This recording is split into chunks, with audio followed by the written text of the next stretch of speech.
Sáng ngày 27 tháng 5, chiếc Boeing 777 của hãng hàng không KoreanAir Hàn Quốc bất ngờ bốc cháy khi đang chuẩn bị cất cánh trên đường băng. Sự việc xảy ra tại sân bay Haneda, thủ đô Tokyo, Nhật Bản. Đám cháy bùng lên từ động cơ bên cánh trái và bốc khói mù mịt khiến nhiều hành khách sợ hãi.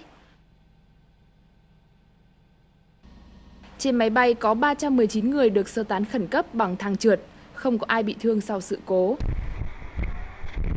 Các chuyến bay ra vào sân bay Haneda đã phải hoãn lại, hiện chưa xác định được nguyên nhân sự cố.